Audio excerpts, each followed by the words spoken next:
Hi, my name's Steve Stewart. I'm the founding consultant of Vric Consulting, and this is Vricipedia, your guide to children's services recruitment and retention.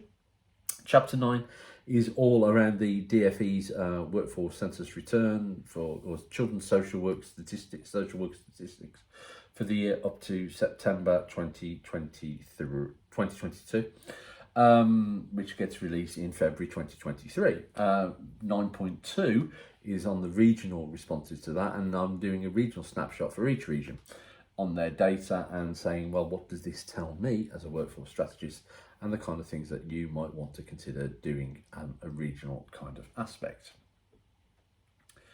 And this is for the East of England. The reason why I'm not able to, this will actually have then 0.2, 0.3 or whatever at the end of it, or 0.3, 0.1, 3.2. The reason why I'm unable to do that right now is simply because I was going to do all the data crunching, all of the presentations, and then do all the recording together. But after I did 4, they were all so different, yeah, and they all had the various nuances about them that I thought, I'm going to forget these. I'm going to forget what makes each one of these special and different, and the kind of detail that's required to be able to do it. So I've just recorded these 4 off pat and be releasing them now, so that the classification might change going forward. Now, I've got to tell you that the East of England, it's more of a mystery than any of the others that I've dealt with so far. It's really, really difficult, and I love this stuff, but it's confusing, this one, I have to be honest. Is that out of all of them, out of everyone that I've dealt with so far, there's more need of a narrative to these figures to work out what's going on than anywhere else. And what seems to be the case, what makes it a lot easier to understand, is it seems to be turgid. There doesn't seem to be flow. Cause to effect to reaction seems to take longer across this region than it does elsewhere. And that's where you do get your correlations and your causalities showing, but it just seems to take over a much longer period of time for that to do so. I think as well is that, but we can see some trends. So let's just go through some of the data. And you can see that the number of social workers that you employed year on year went up across the region significantly. That's really, really good kind of news. But there was a falling off over the last 12 months over there. And similarly is that the number of leavers was relatively stable. It was always in the, and potentially the last 4 years, but that pressure's been increasing. And it's shown over the last 12 months that your number of leavers has leapt by around 100, or just over 100, and that's put it into the 5 figures for the first time. Okay.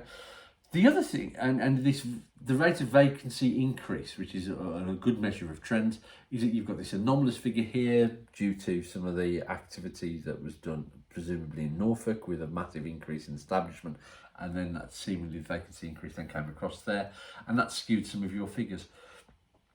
What is really stable though, as well, is your level of agency supply, which doesn't go below 294, doesn't reach 300, doesn't reach 400. It's there, but at the same time, is that your vacancies are much higher than those figures. So you have an overall shortfall within the region, which is one of my key indicators. In actual fact, your overall shortfall here, which is in this column, which is your number of vacancies minus your number of agency staff, it's really high.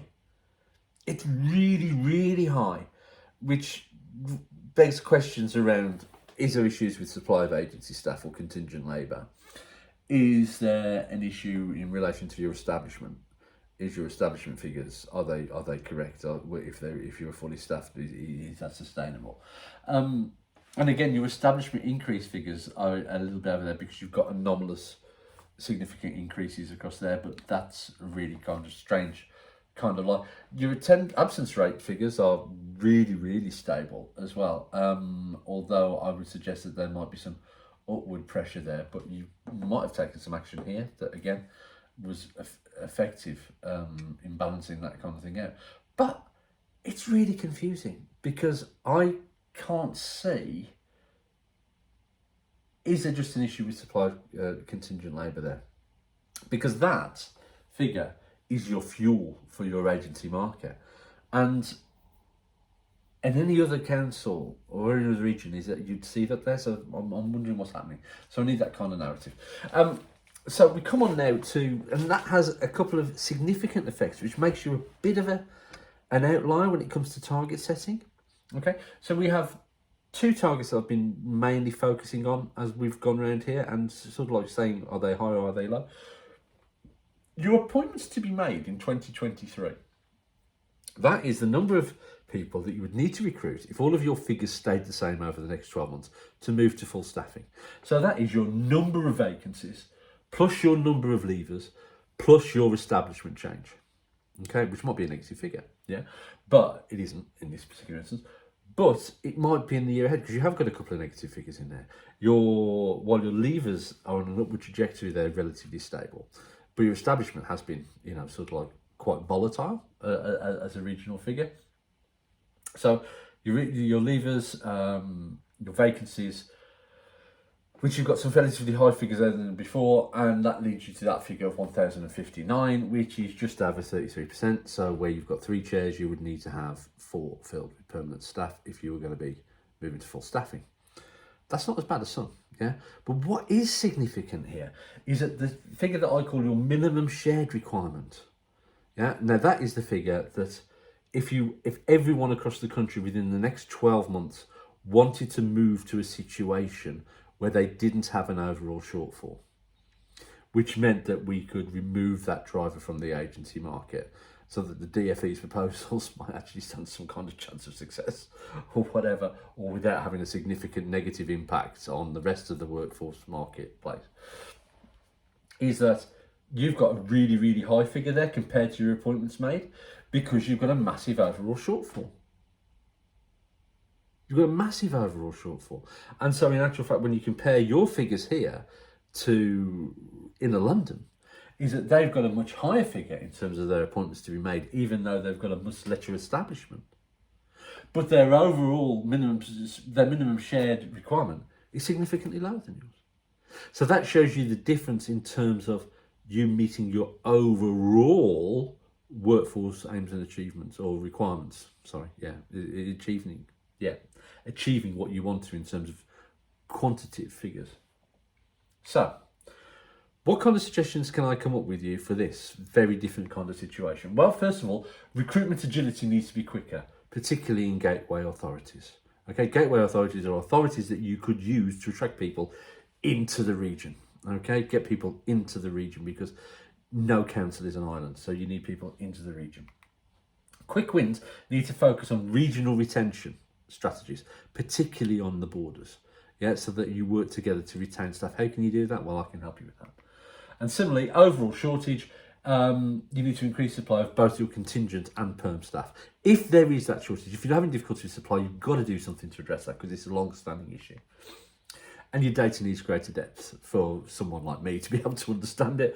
I'd want great kind of information on that. So, I also make a judgment as to whether people are a net contributor or a net detractor from overall national workforce stability. And right now, because of that overall shortfall, if those figures are correct and accurate, you're a net detractor to overall workforce stability across the country. Okay, but there are steps that you can take to address that, but they do need to be taken. Okay, how can you engage further? Well, if you want to follow what's coming out on Vricipedia, which is your workforce guide to children's services, recruitment and retention, you can follow it on Twitter. Yeah, and similarly, you can follow me on Twitter at Footsock Steve. Footsock is short for Future Social, which was a DfE innovation program that I worked on in the West Midlands, and you can read my reviews. They were great. My web address is rick.consulting, so you can find out about the kind of things that we can do and help and support you. And email me at steve@rick.consulting if you want to have a conversation about anything. Similarly, if you don't want to, but you just want to show your appreciation or just say that you've made it this far, please like or subscribe or comment on these kind of channels because it does help get that kind of reaction and feeling going forward. Okay? I do hope to speak to you soon, but if not, take care. Good luck. Bye-bye.